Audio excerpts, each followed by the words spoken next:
So we're going to talk about inflation, which has been a key topic of discussion in state houses and coffee houses across the state and around the country over the past several months. We see it in the headlines.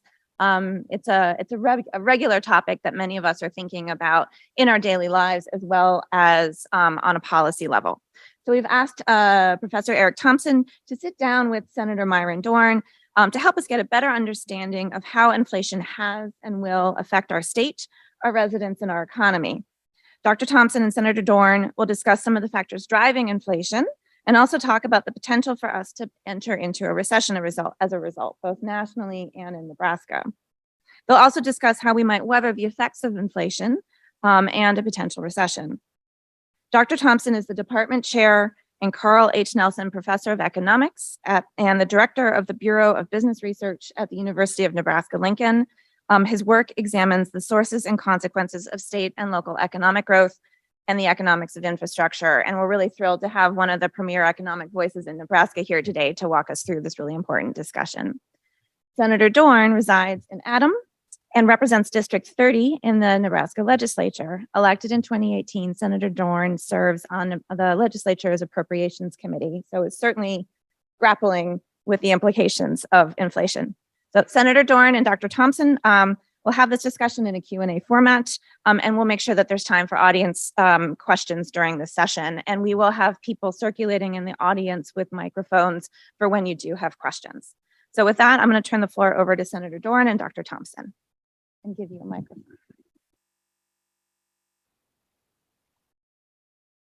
Are we on? Yes, thank you. Well, thank you very much. Thank you for attending the Open Sky Forum this morning. We're all glad to be back here and glad to be back in the public and have this setting. Also, thank you very much, Dr. Thompson, one of the premier forecasters, one of the premier economic people in the state of Nebraska. Timely discussion, inflation, how it's going to affect us, what's happening going forward. So we'll start out with a question for Dr. Thompson. We've been hearing a lot of talk about inflation in the news for months now. How do we really know that inflation is occurring in Nebraska? Well, first of all, I want to thank Senator Dorn, Dr. Firestone, and Open Sky for including me today. Well, there is some evidence of it. They don't produce Nebraska-specific inflation estimates, but there is a Midwest inflation estimate, and Nebraska does tend to follow Midwest trends at least reasonably well. And so what we see at the national level over the last 12 months, inflation has run at 8.3%. It's run at a pretty similar rate in the Midwest, around 8.1%. So the statistics support that the national economic trend of inflation is occurring here in our part of the country as well. Obviously, you also see it in things like rapidly rising rents, rapidly rising prices for food. We've had some relief in terms of, gasoline and diesel prices lately, but they're still much higher than they are normally. So I think you see it in all of those ways. Thank you. Another question, what are the key factors driving inflation nationally and in Nebraska, and what are some of the underlying causes? And I think you talked a little bit about some of those. Sure. So, essentially we have a situation, we know that in the economy, growth of the labor force, overall growth and supply of goods and services in the economy has been quite poor in recent years. That's been coupled with rapid growth in demand, and we can talk about why that's happened. So that combination is the right environment for a bout of inflation to break out, and sure enough, that's what's happened. And the second part of the question was, what are some of the underlying causes? Okay. Sure. So in terms of the strong growth in demand, we've had a lot of spending at the federal government level that's really increased significantly over the last 4 or 5 years. And we've also obviously had an improvement in demand as people have been able to come back to work in greater numbers as the pandemic has receded. So those factors have led to a big increase in demand. The other part of it is the Federal Reserve could have had a role to play in slowing that growth in demand, but the Federal Reserve Bank was somewhat slow in obviously they're involved now, as we've seen just in the last few days, but a little slow to get involved to slow the growth in demand, and actually was probably contributing to it for quite a long time. I think that's shifting now. The Federal Reserve is now moving to slow demand by raising interest rates in both the short run and helping them increase in the long run as well. So I think those are the two major causes of our current bout of inflation. I also think the conditions have become a little more pro-inflation in the United States. So if you think about American history, our economy has always functioned on abundance, an abundance of land, an abundance of labor. And I think in the last 4 or 5 years, we've entered a little bit more of what I call like a shortage economy. So some of the basic demographic trends, the aging of the baby boom generation, a lot of that generation, and it's a big part of our population, obviously, is now well into the retirement years. You know, people might keep working to 70, but they're not necessarily going to work to 77 or something like that.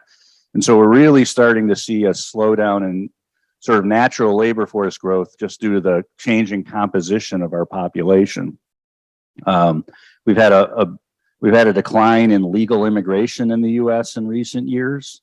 That's contributed as well. Now, some of that's related to COVID, obviously, and those trends may be reversed, but we've been quite slow in terms of immigration in recent years. And then for a variety of reasons, and I know there's more issues involved here than just economics, but we've pulled back on the national commitment to free trade in recent years as well, and that also has contributed to the shortage. And then I'd say the last thing would be, you know, the war in Ukraine probably has contributed, at least on energy prices and perhaps food prices, to some of the inflation. But you know, the first two things obviously were quite important, and then we have the second two things that have also been factors. So that's a long-winded answer from an economics professor. Sorry, I'll try to limit those. We wouldn't expect anything else. Thank you. Okay. Can Nebraska's low unemployment rate, which earlier we were down to, I think, 1.7 or 1.8, right now we're around 2 or 2.1, protect our state from some of the pain of the so-called inflation? Well, I obviously, I guess yes and no. So there's at least two problems caused by inflation. So I don't give another long-winded answer. I'll stick to just two of them. One is the uncertainty that inflation creates. So how do you interpret a price change during a period of inflation? Is that a signal? The price of my product has gone up. Should I expand production? Well, who knows? Because maybe it's just a general increase in prices. It makes it very difficult for businesses to make decisions. And for people too. Well, wow, there's a job out there. That's a wage I never thought I could earn. Maybe I should rejoin the labor force, even though I'm helping take care of my parents or something like that. Well, is that a real higher wage, or is it just an illusion because general prices are going up? So it makes it very difficult for people and businesses to make decisions. And when it's more difficult to make decisions, you make mistakes more often. You misallocate your time. Businesses misallocate resources. So that has an impact throughout the economy. And of course, inflation is very hard on moderate income people, especially. And so, you know, maybe our higher employment rate and lower unemployment rate, kind of two sides of the same coin, protect us a little bit from that. But I still worry about how our moderate income citizens are being impacted. Talk to us about stagflation. What is it, and is it possible that it will occur in Nebraska? Well, there's some evidence that it is occurring. If you focus on GDP, that has been growing or not growing. We're growing at a very slow rate or falling throughout the country this year. Now, the employment growth picture has looked better, and you know, there's obviously a lot of people focus on that. That's the number that people, working people especially, see as the big macroeconomic number. What's employment growth and unemployment rate? So if you couple slow growth with inflation, that's what's called stagflation. So it may be occurring. Like I said, we get some solace from the employment growth numbers that have been reported by the government, but those numbers get revised sometimes. So it may be that we'll find out 3-6 months down the road the employment growth actually wasn't quite as strong as it seemed. But if it holds up, then we're not, by some definitions, we're not yet in a period of stagflation. We're still in a period of just inflation.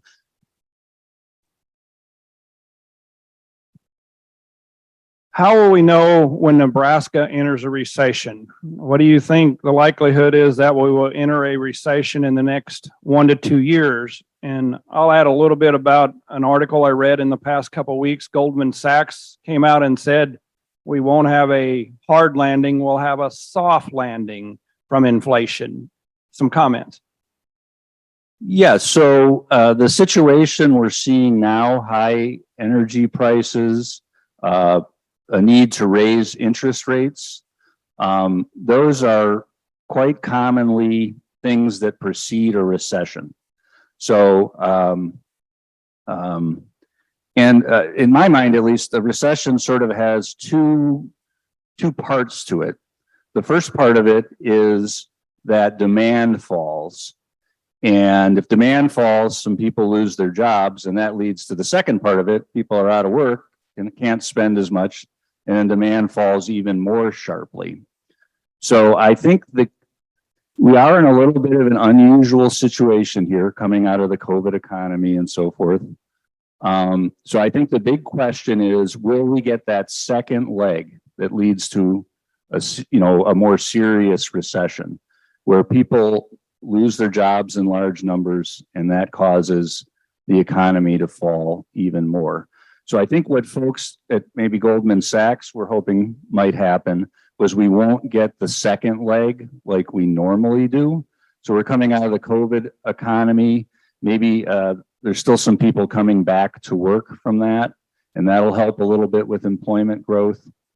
A lot of, unless you're Google or one of the fabulous companies out there, you've had a lot of trouble hiring people recently.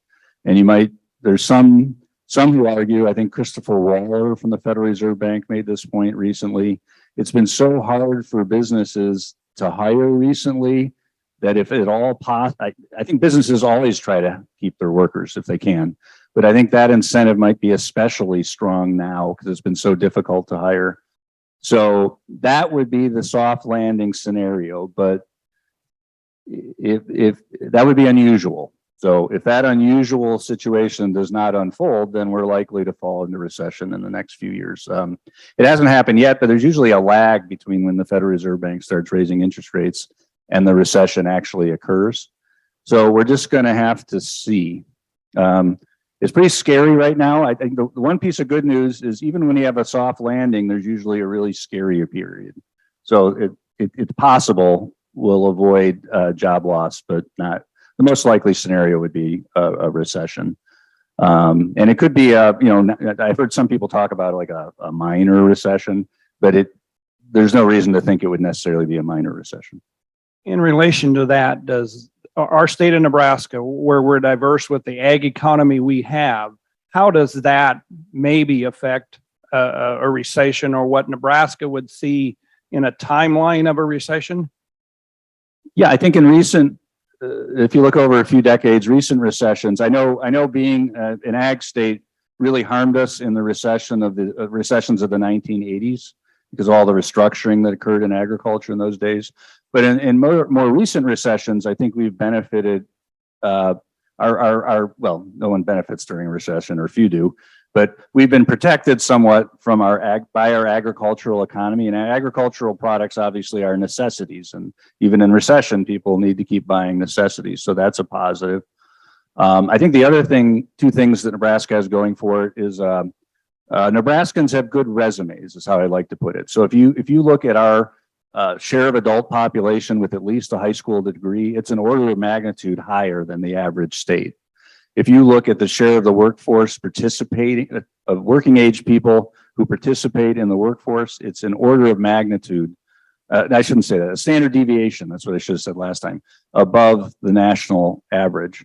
And so if you look at a Nebraskan's resume, they got their schooling done, they're working continuously. Those are the types of people that hold on to their job. Sometimes you just get unlucky and lose your job, no matter how good your resume looks, obviously. But those are the people who are more likely to hold on to their job during a downturn and find a new job more quickly. So that really helps us. Also, our housing market doesn't have the highs and lows, and that helps us too. The legislature recently enacted the largest tax cut in Nebraska history. Is there a concern that these cuts could add to inflation by injecting more money into the economy? It's possible, but I see inflation as more of a national phenomenon. So there's a question about this. California recently, since it had a big budget surplus, they increased, they basically sent a fourth round of checks to moderate and middle income Californians. And there was a concern there that, oh, maybe that'll contribute to U.S. inflation. I guess you could make a similar argument about Nebraska's tax cuts, but I think it's more of a national phenomenon based on national spending. And obviously, I suppose you can make the case that California, is such a populous state, would have a bigger impact. I don't think our state fiscal policy, general fiscal policy, would necessarily have a big impact. The Federal Reserve, as you've talked about earlier, has been actively raising interest rates. What can Nebraska do as a state to help reduce the pain of inflation? Well, the first pain of the uncertainty that we talked about, I guess reduce uncertainty for businesses and households by having, a steady and predictable regulatory environment, by whatever the analogy is to that for households. It's escaping me at the moment. In terms of the second thing, how challenging it is, especially for moderate income households, possibly, I think Nebraska has a long-term need to work on its marginal tax rates, whether that's a marginal income tax rates, marginal sales tax rates. If the sales tax burden is high on moderate income people, and we need to cut our sales tax rates at some point anyway, maybe now is the moment to do it. And we could help people a little bit during this inflation environment and make some of the long-term changes we need to make. Other than that, if someone wants to build an apartment building and put a little downward pressure on rents, let's not have any rules that discourage that. And I think the last thing would grow our labor force. I know we're trying to fight brain drain.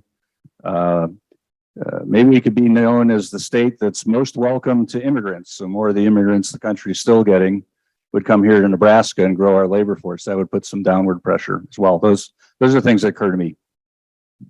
The last question, and I won't go off my list, but I see Senator Linehan sitting over here. She's been the chairman of the Revenue Committee and been a strong leader in all of our tax packages and tax cuts that we've had.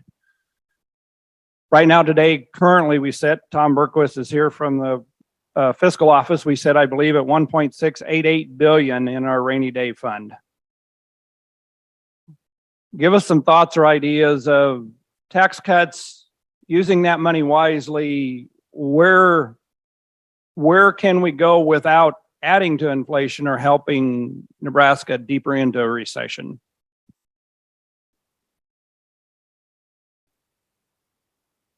Well, there's a case to be made for making long-term investments during a recession period. Obviously, that case is not as strong if it's a recession period that also is an inflationary period.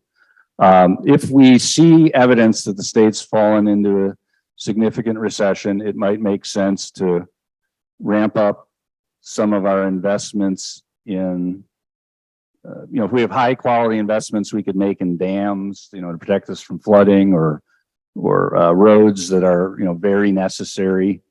Those are always a good option to think about. The problem is those are sectors where construction, where some of the inflation is highest. So probably in the current situation, you have to proceed very gingerly on that. I would focus on, if we're going to do tax relief, on things that help moderate income families, especially at this time. So maybe, but are still pro growth. So that would be things like, in my mind, cutting the sales tax rate, or marginal tax rates that the moderate income households face. I don't know what the timeline is, Rebecca, but otherwise questions from the public or the audience now? Yeah, if we have questions, and this is your opportunity to ask Dr. Thompson those questions that you might be interested in hearing his thoughts on. So we welcome questions at this time.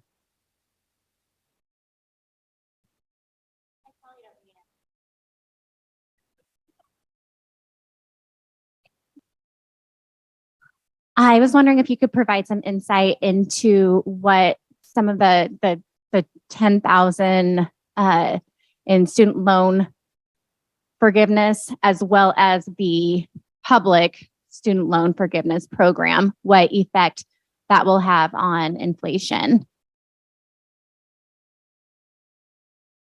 Well, I think the issues on that are probably more long-term issues. So, to have a vibrant student loan program, you have to have public support for it. And obviously, people paying off their loans is critical for the public to feel like it's a fair program that's, helping people get their education. But then after they've had that opportunity, when they can, they make every effort to repay the public for the help they receive. So I think there's maybe more long-term concerns there. Now, some have argued that we were in a special situation with COVID and so forth, and therefore, if this is a one-time thing, there's a case to be made for it. We've had so much government spending over the last 4 or 5 years that I don't know the marginal effect of that would be so substantial. But it's always a burden. If we're going to have student loan relief, I think it has to be for the people that, for some reason, it just didn't work out. They didn't wind up in a higher income job. And so it's hard to pay back that burden, without the extra money that many receive from because of a college education. I'd rather see it more focused rather than just broad-based for everyone. I always tell students it's hard to pay those loans back, but think of your younger siblings or your younger cousins or people that are going to need help in the future.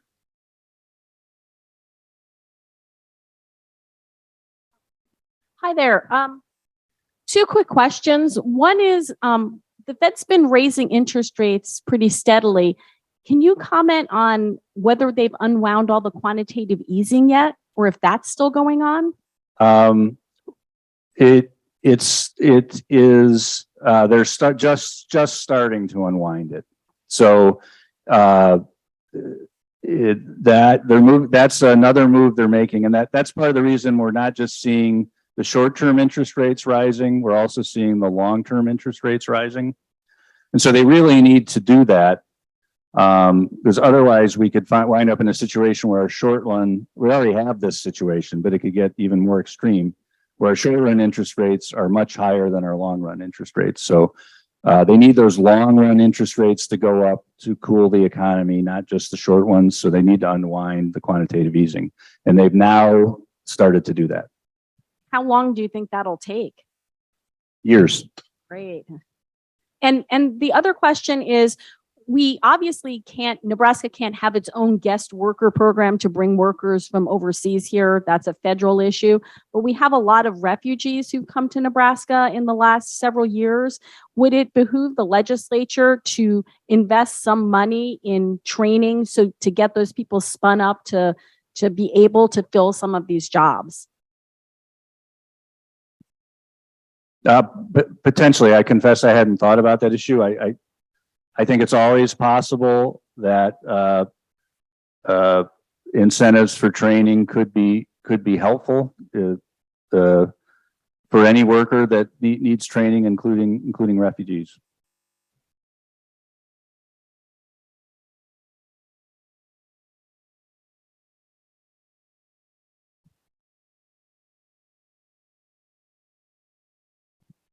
I've got a question for you, Dr. Thompson, to keep the conversation going. And that's about, you talked about looking at tax relief for middle and lower income families. And I'm wondering if how you might have digested some of the recent evidence that's come out from the census data showing that there's been a reduction in child poverty that seems to be timed with the expanded child tax credit that was done on the federal government, and what the potential might be for doing a child tax credit at the state level. Well, I actually was saying moderate and low income, so I didn't necessarily mean the middle class. I was thinking more the lower middle class. Sometimes people say the working class, and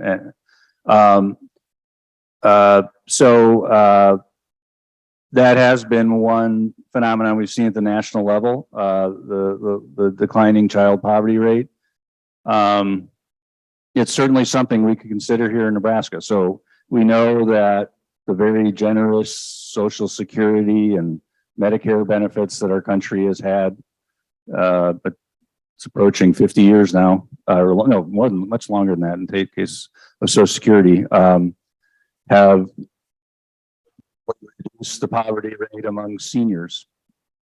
So we could do something similar for children. You know, I know people have some concerns about that in terms of workforce participation. I don't think those arguments are any different for the parents of children than they are for younger seniors, if that's such a thing, that are young enough to still work. It just seems kind of odd that we have one or the other. Maybe we shouldn't have either or both.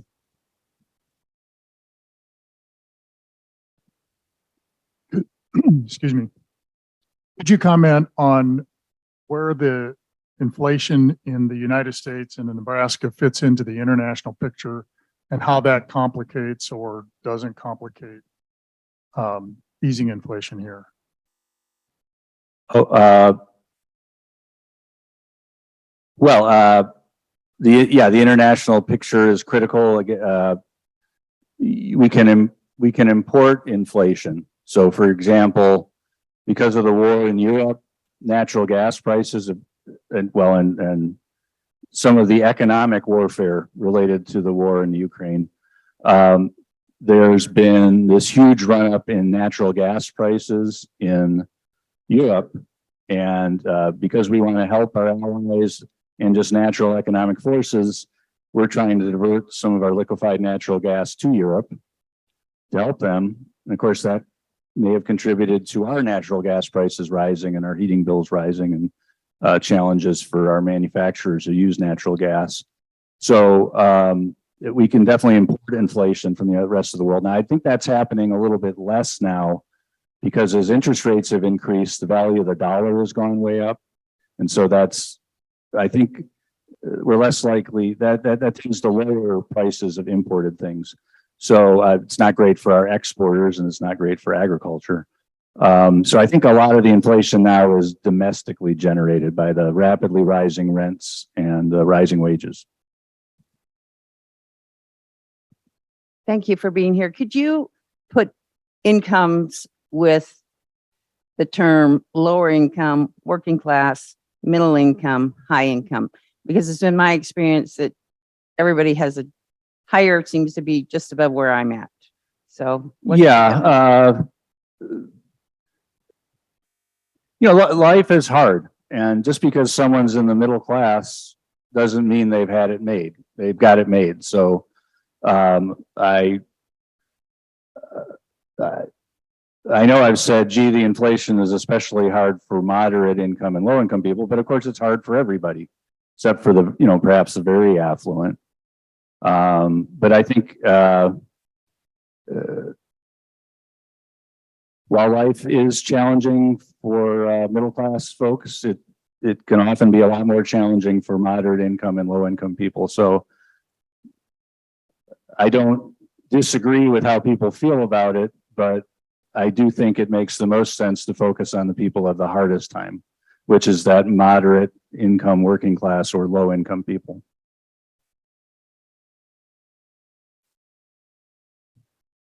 I would say, I don't know if it's fixed, but it would be a household income generated with jobs that maybe pay $20 an hour or less. And, obviously if everybody's working, that can add up to more money, but, which is one of the reasons it's good that Nebraska has this high labor force participation rate. But I think that the challenge is there.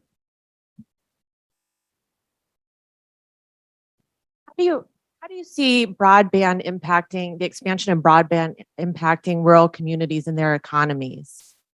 Like, I know that we're expanding broadband across the state. How can that help some of those low and moderate income families sort of move up the income ladder?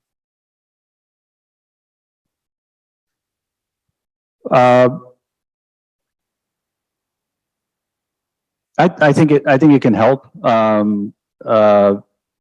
Lack of infrastructure can hold people back. Whether that's you have to have some sort of transportation access in communities. Broadband obviously is almost a type of transportation too, a transportation of ideas. So those things can be barriers. So it can have an impact. How vital or central it is, I don't know. I think rural areas have always been at somewhat of a disadvantage in terms of infrastructure. That's contributed to some of the challenges we see in rural areas. But rural areas have some other advantages. So it's kind of a mixed bag. Good morning. Thank you for being here today. This is very helpful. Are there any non-fiscal policies that can have a positive impact on easing the burden? For example, you mentioned earlier, removing the red tape needed to build an apartment building. Are there other types of things that aren't necessarily, cold, hard, fast tax policy that can assist? With inflation? I'm thinking more in terms of easing the burden of inflation for some of our folks.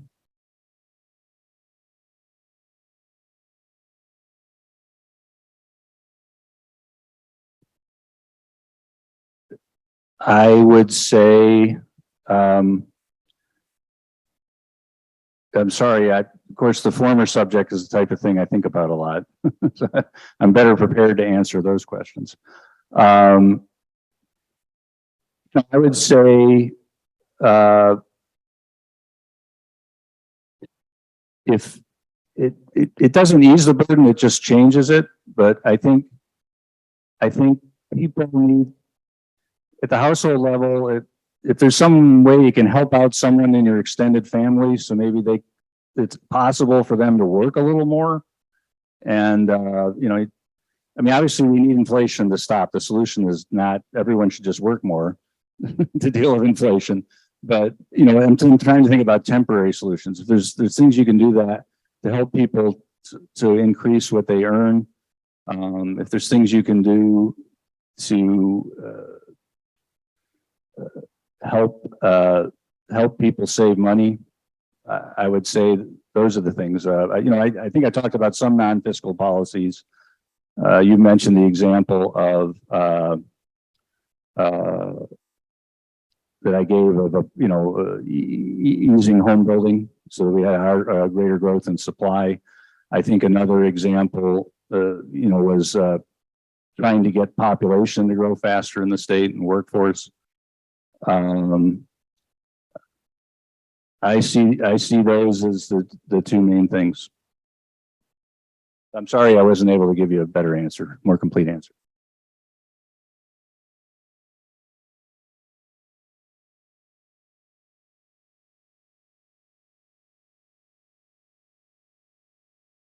You talk about a lot of taxation, but I've heard nothing in your comments.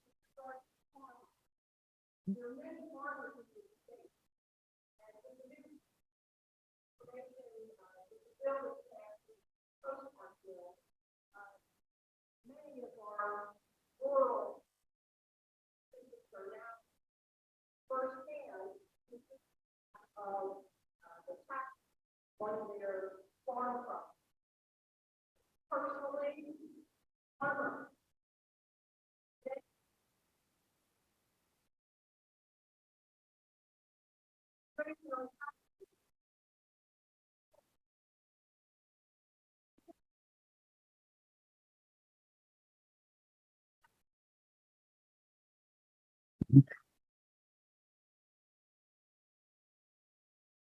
Mm-hmm.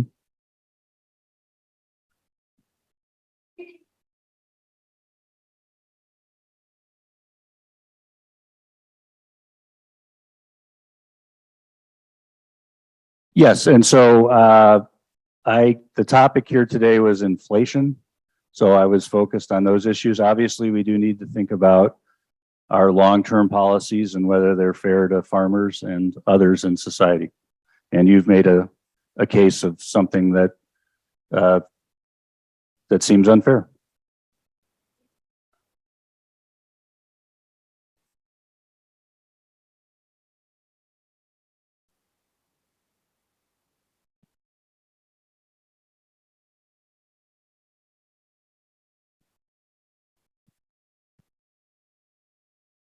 Dr. Thompson, I'd like to ask you to sort of unpack a little bit about what you were saying before about expanding access to affordable housing, and that would be a place to ease, as I understood it, that might help us weather some of the effects of inflation. And yet you also noted that the construction industry is a sector that seems to be particularly challenged by high costs and sort of supply chain shortages.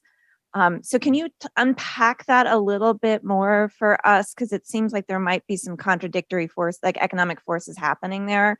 And sort of what are the particular interventions in order to help us with expanding access to affordable housing? Yeah, and then so what I was referring to is trying to reduce barriers for the market to supply more housing and increase supply, and therefore reduce costs of housing. So I don't know that we need to target affordable housing in particular, but the overall price level in housing, we can't really do much about the international price of lumber and inputs here at the state level.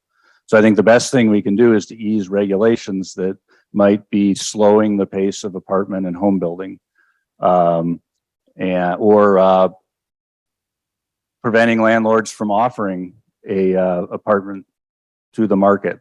You know, obviously apartments need to be safe, but you know, you have to be constantly looking at your regulations to see if there's areas you can ease and allow more housing to be available. So those are things that are, you know, I tried to suggest things that would be reasonable long-term policies that would also help right now with the inflation, and I see that as something that helped particular with housing.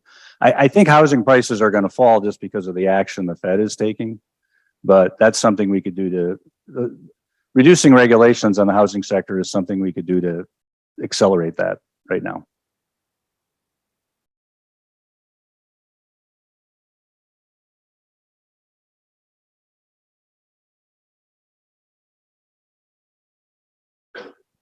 Dr. Thompson, I'll ask you a question then in relationship to the, you'll think housing prices are going to fall with the interest rate increases that we've seen. And I've heard in the last year that if you're getting a long-term loan, It went from 3% to yesterday on the radio. I heard now that a 30-year loan is over 6%. That definitely will affect the houses and the prices and that. How long will that take to, I call it, those types of numbers start to show up in some of these recession or inflation type data? Yeah, so the inflation is based on rents, not housing prices. And of course, if you lower housing prices by raising interest rates, it doesn't make it any cheaper to be a homeowner. It's actually more expensive to be a homeowner because your mortgage will go up even with the lower price of housing, or unless housing prices fall so much that maybe it stays about the same. I don't think that'll happen though. It'll be more expensive to buy a house. Will that ease over to lower rents? Well, if you think of someone who maybe is moving out of state and needs to sell their house, they do have the option of renting the house. So as housing prices fall, they may choose the rental option. Well, that increases the supply of rental properties. If housing gets more expensive, some people might be more likely to rent, but they also might be more likely to stay living with their parents or something like that. And so there's a lot, the concerns about the future of the housing sector is causing builders to maybe increase their interest in building apartments. So I think ultimately the pressure on the housing sector will translate into slower growth or lower rents. And that then will show up as eased inflation. Now, whether, I'm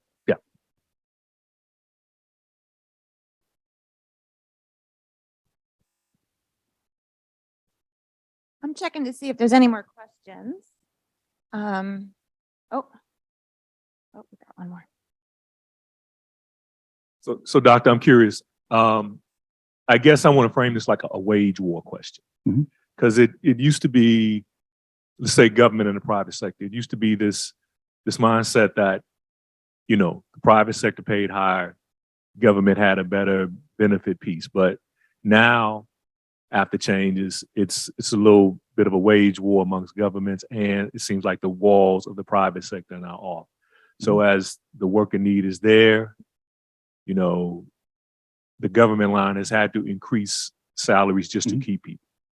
Then you take the intergovernmental battles of, let's say I'm in Douglas County. The state raises their wages for their prison facility to $28 an hour. And we at the county are going to respond the way to raise ours to keep workers. Lancaster County raises its police force to 32.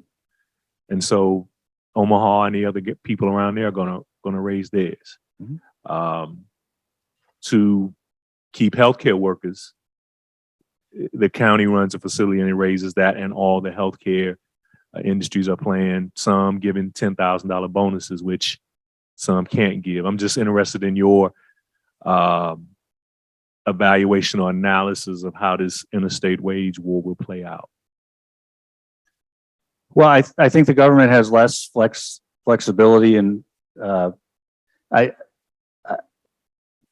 think it's going to contribute to, I don't know about a lower level of spending. Spending will rise from government, but employment, I think, is likely to fall. I think it's hard for public agencies. It'll make it harder for public agencies to compete for workers with the private sector. So, government is not the private sector, but it still competes in the private sector labor market. And so I think the upward pressure on wages due to this inflation, or just due to the fact that we're going through this period of slow growth in the workforce, and obviously the two are related, but it's going to be increasingly challenging for the public sector to find employees. And I hear that a lot. And you did an excellent job of sort of explaining the micro of how that works and the competition that's occurring out there, and even between levels of government, which I thought was interesting.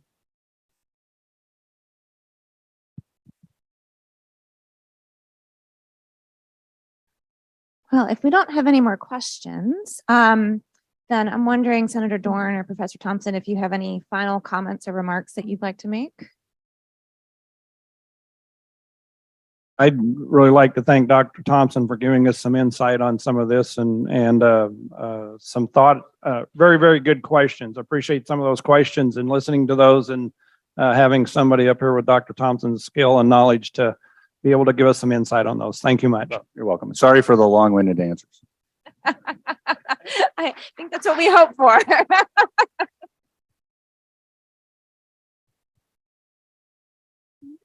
Thank you both so much. We're now going to turn it over to a break, and we will be back at 10 o'clock. Again, restrooms are in the back, and there's coffee and